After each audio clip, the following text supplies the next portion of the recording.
સ્વામિત્રણ જય સોમનાથ. ઓમ નમઃ શિવાય. પ્રિય મિત્રો, તમારો દિવસ શુભ રહે, મંગલમય શુભકામના. હું બિલીમારથી જોગીભાઈ વ્યાસ આપ સૌનું આપણી ચોક્કસમાં હાર્દિક સ્વાગત કરું છું. મિત્રો, આજ રોજ જોઈશું આજનું શુભ પંચાંગ. આજે તારીખ છે 18/1/2025 અને શનિવાર. પોષ વદ પાંચમ તિથિ છે. આજે પાંચમની વૃદ્ધિ તિથિ છે. આજે જે બાળકનો જન્મ થાય છે એની તિથિ ગણાય છે પાંચમ. આ પાંચમ તિથિ આજે સવારે 5:31 શરૂ થઈ આવતીકાલે સવારે 7:32 પૂર્ણ થઈ જાય છે. આજે જે બાળકનો જન્મ થાય છે એનું નક્ષત્ર ગણાય છે પૂર્વ ફાલ્ગુની. આ પૂર્વ ફાલ્ગુની નક્ષત્ર આજે બપોરે 2:52 પૂર્ણ થઈ જાય છે અને ત્યાર પછી જે બાળકનો જન્મ થાય એનું ઉત્તરા ફાલ્ગુની નક્ષત્ર ગણાશે. આજે જે બાળકનો જન્મ થાય છે એનો યોગ ગણાય છે શોભાન. શોભાન યોગ આજે આખો દિવસ રહેશે અને આવતીકાલે મળસ્ક 1:16 પૂર્ણ થઈ જશે. આજે જે બાળકનો જન્મ થાય છે એનું કરણ ગણાય છે કૌલવ. આ કૌલવ કરણ આજે સાંજે 6:27 પૂર્ણ થઈ જાય છે અને ત્યાર પછી જે બાળકનો જન્મ થાય એનું તેતિલ કરણ ગણાશે. આજે જે બાળકનો જન્મ થાય છે એની રાશિ ગણાય છે સિંહ. સિંહ રાશિનો અક્ષર આવે છે મ અને ટ. સિંહ રાશિનો સ્વામી ભગવાન સૂર્યનારાયણ છે. મિત્રો, આજે આ રાશિ બદલાય છે.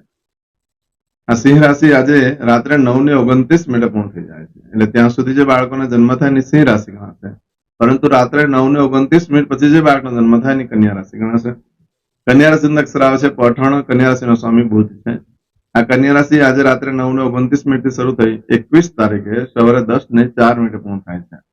ત્યાં સુધી જે બાળકોના જન્મ થશે બધાની રાશિ કન્યા ગણાશે. રાશિ તિથિ નક્ષત્ર યોગ કરણનું બહુ જ મહત્વ છે મિત્રો. એમાં જેનો પણ જન્મ હોય તેની ચોક્કસ પ્રમાણે પૂજા વિધિ કરાય તો જીવન સરળ બની જશે. આજે જે કોઈ મારા સબસ્ક્રાઇબ મિત્ર અમારા ઘર પરિવારમાંથી કોઈ પણ સદસ્યને આજે વર્ષગાંઠ છે, મેરેજ એનિવર્સરી છે, એ બધાને મારી ઘણી ઘણી શુભકામના. તમારા જીવનમાં ખૂબ પ્રગતિનો થાય. ભગવાન શંકર તમારી બધી મનોકામના પૂર્ણ કરે હું સોમનાથ દાદાને પ્રાર્થના કરું છું. આજના દિવસે સવારમાં ઉઠીને આજનું સુકન કરી લેજો તો આખું વર્ષ તમારું સુંદરથી વ્યતીત થશે. આજે જે કોઈ મારા સબસ્ક્રાઇબ મિત્ર મારા ઘર પરિવારથી કોઈ પણ સદસ્ય આજે કોઈ જગ્યાએ ઇન્ટરવ્યુ આપવા જઈ રહ્યા છે, કોઈ નોકરી ધંધા માટે જઈ રહ્યું છે, કોઈ રમત ગમતમાં ભાગ લેવા જઈ રહ્યું છે, કોઈ આજે યાત્રા પ્રવાસ માટે જઈ રહ્યું છે, કોઈ જાન લઈને જઈ રહ્યું છે, આજે કોઈ વિદેશમાં જઈ રહ્યું છે, આજે કોઈનું ઓપરેશન હોઈ શકે, ડિલિવરી હોઈ શકે, સગાઈ હોઈ શકે, કોઈની છઠ્ઠીની પૂજા હોઈ શકે. આવા કોઈ પણ કાર્ય તમે કરવા જઈ રહ્યા છો તે કાર્યમાં તમને દિવ્ય સફળતા પ્રાપ્ત થાય હું સોમનાથ દાદાને પ્રાર્થના કરું છું. પરંતુ મિત્રો, આજના દિવસે તમે કોઈ પણ કાર્ય કરવા જાઓ છો તો આજનું સુકન કરીને જજો તો સારી સફળતા મળી શકે છે. આજે શનિવાર છે. આમ તો ઘરેથી નીકળો તો ઘરમાં જે વડીલ વૃદ્ધ વ્યક્તિ હોય તેને વંદન કરો. દેવસ્થાનમાં ભગવાનને પગે લાગીને જાઓ. ભગવાનને વંદન કરીને કહેવું કે મારા કામમાં મારી સાથે રહેજો.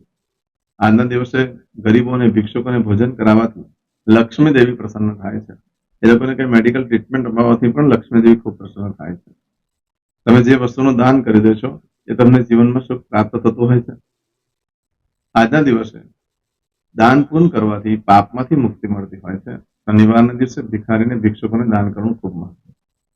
આજના દિવસે તમે કોઈ પણ કાર્ય કરવા માંગો છો તો તેના માટે પણ એક ચોક્કસ શુભ સમય હોય છે. તે પ્રમાણે કાર્ય કરશો તો સારી સફળતા મળશે. આપણે જોઈ લઈએ આજનો શુભ સમય. આજે શનિવાર છે. સવારે 7:30 થી 9 વાગ્યા સુધીનો સમય શુભ રહેશે. બપોરે 12 થી સાંજે 4:30 વાગ્યા સુધીનો સમય શુભ રહેશે.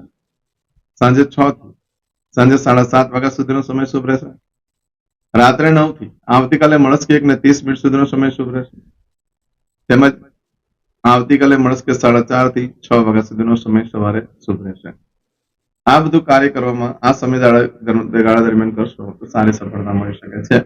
આજના દિવસે તમારી કોઈ પણ વસ્તુ ચોરાઈ જાય છે, ખોવાઈ જાય છે તો મળવાની શક્યતા બિલકુલ ઓછી છે. આજના દિવસે તમે જે કાર્યનો આરંભ કરો છો, જે કઈ વસ્તુની ખરીદી કરો છો, કોઈ પણ પ્રકારનું વેચાણ વ્યવસાય માટેનો ધંધાનો પ્રારંભ કરો છો તો બહુ ચોક્કસ ધ્યાન રાખીને એમાં સુખ સગવડતા મળે છે. પરંતુ મિત્રો, એમાં તમારે પણ મોટી અડચણો આવી પડશે. કાનૂની કાર્યવાહી થઈ શકે છે.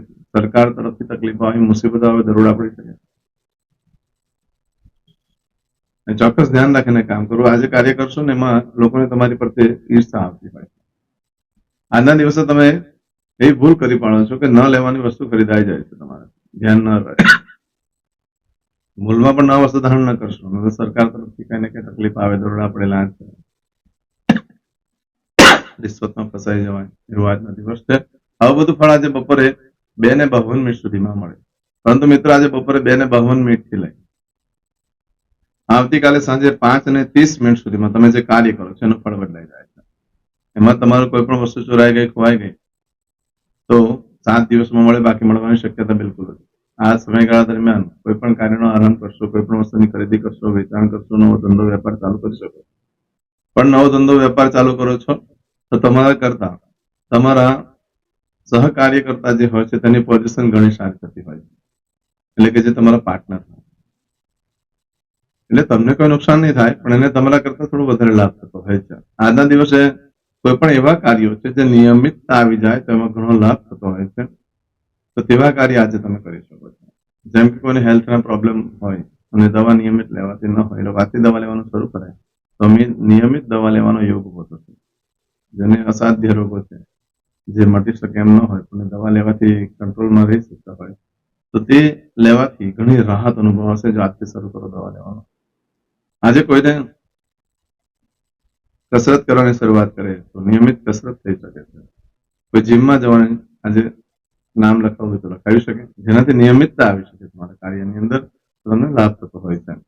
આજે સૌથી વધારે નિયમિતતા શેના માટેની જરૂર છે? તો કે ભગવાનની પૂજા આરાધના.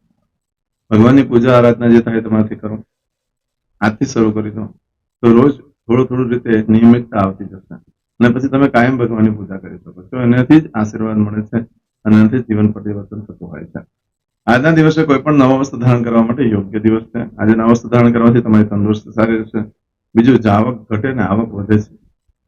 વકીલ લોકો જે હોય છે એ લોકોએ ખાસ આજે નવા વસ્તુ ધારણ કરવો જોઈએ, એ લોકોને ઘણો લાભ થતો હોય છે. ચાંદલા વિધિ કરવા માટે આજનો દિવસ યોગ્ય છે.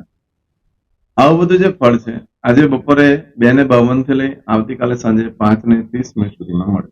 આજે જોઈ લઈશું મુહૂર્તો. આજે સગાઈ થઈ શકે છે. સગાઈ કરવા માટે આજનો દિવસ યોગ્ય છે. એમ જ આજે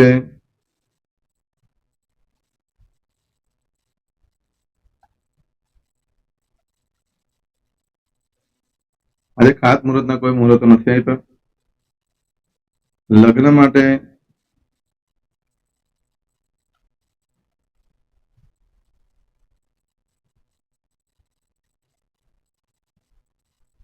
આજે લગ્નનું પણ કોઈ મુહૂર્ત નથી આપ્યું.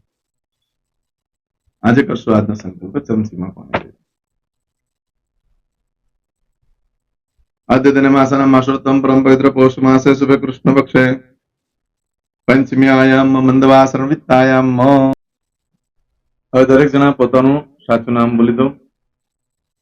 તમારું ગોત્ર ખબર હોય તો ગોત્ર બોલી દેવાનું.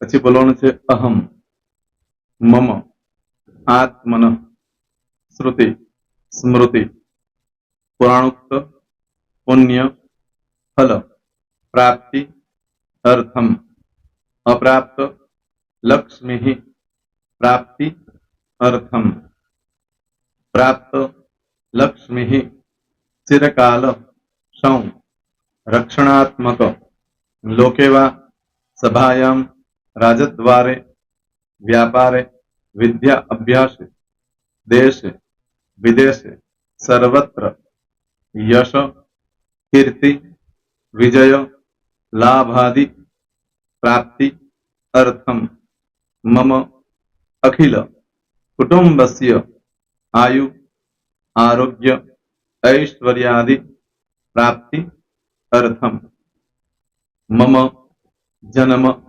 समय, तथा च विप्र, वृंदानाम, जन्म, समय, जन्म, कुंडली, मध्ये, स्थित, ग्रहः, गोचर, ग्रहः, महादशा, अंतर्दशा, प्रत्यंतर्दशा, तथा च योग, युति, दृष्टि, मध्ये, शुभ फल, प्राप्ति, अर्थम, भय, रोग, शत्रु, बाधा, दोष, मारण, तारण, मंत्र, तंत्र, अरिष्ट, दोष, पीड़ा, निवृत्ति, अर्थम, भूत, प्रेत, पिशाचादि द्वारा रचित अरिष्ट, दोष, निवृत्ति, अर्थम, मम,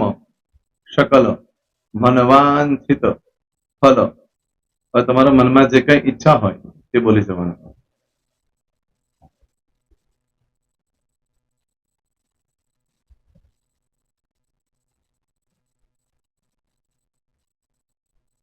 બોલવાનું અનુસાર્થ સકલ મનવાંછિત ફલ પ્રાપ્તિ અર્થમ. હવે જે બરકતની પૂજા વાળા છે એ લોકો તો આ બધું બોલવાનું જ હોય છે, એ લોકો માટે કોઈ સ્પેશિયલ નથી. પણ જે લોકોએ હવે જે કહું છું તે લોકોએ જ બોલવાનું, જેના લગ્ન થઈ ગયા હોય એ લોકોએ બોલવાનું છે. મમ દાંપત્ય જીવન મધ્યે સુખાકારી પ્રાપ્તિ અર્થમ પુત્ર પૌત્રાદિ સંતતિ પ્રાપ્તિ અર્થમ. આ સંતાન પ્રાપ્તિ વાળા માટે પણ આવી જાય છે એમાં. દીર્ઘ આયુ આરોગ્ય ઐશ્વર્યાદિ પ્રાપ્તિ અર્થમ. તથા ચ, હવે જેના લગ્ન નથી થયા તે લોકોએ બોલવાનું. મમ જટટી વિવાહ યોગ પ્રાપ્તિ અર્થમ વિવાહ પશ્ચાત દાંપત્ય જીવન મધ્યે સુખાકારી પ્રાપ્તિ અર્થમ. હવે જે લોકોને સંતાન પ્રાપ્તિ નથી, જે લોકોને સંતાન પ્રાપ્તિ છે કરવી છે એ લોકોએ બોલવાનું. મમ દાંપત્ય જીવન મધ્યે સુખાકારી પ્રાપ્તિ અર્થમ તથા ચ દીર્ઘ આયુ આરોગ્ય ઐશ્વર્યાદિ સમન્વિત સંતતિ સુખ પ્રાપ્તિ અર્થમ. હવે જે અભ્યાસ કરી રહ્યા છો છોકરાઓ વિદ્યાર્થીઓ છે તે લોકોએ બોલવાનું છે. મમ વિદ્યા અભ્યાસ મધ્યે ઉત્તરો ઉત્તર પ્રગતિ ઉન્નતિ સાનુકૂલતા પૂર્વક દિવ્ય સફળતા પ્રાપ્તિ અર્થમ. હવે જે લોકો વિદેશમાં જવા માંગતા હોય કે શીપમાં જવા માંગતા હોય, મતલબ ભારત દેશની બહાર જઈને ધંધો વેપાર કરવા માંગતા હોય એ લોકોએ, અથવા વિદેશ જવા માંગતા હોય કાયમ માટે, એ લોકોએ બોલવાનું છે. મમ જટટી વિદેશ ગમન યોગ પ્રાપ્તિ અર્થમ વિદેશ ગમન કાર્ય મધ્યે સાનુકૂલતા પૂર્વક દિવ્ય સફળતા પ્રાપ્તિ અર્થમ. હવે આરોગ્ય વાળા બોલવાનું છે, જેને આરોગ્યની પૂજા આપેલી હોય એ લોકોએ. એમ તો દરેક જણા જ બોલવાનું છે. બોલો મમ આયુ આરોગ્ય ઐશ્વર્યાદિ પ્રાપ્તિ અર્થમ.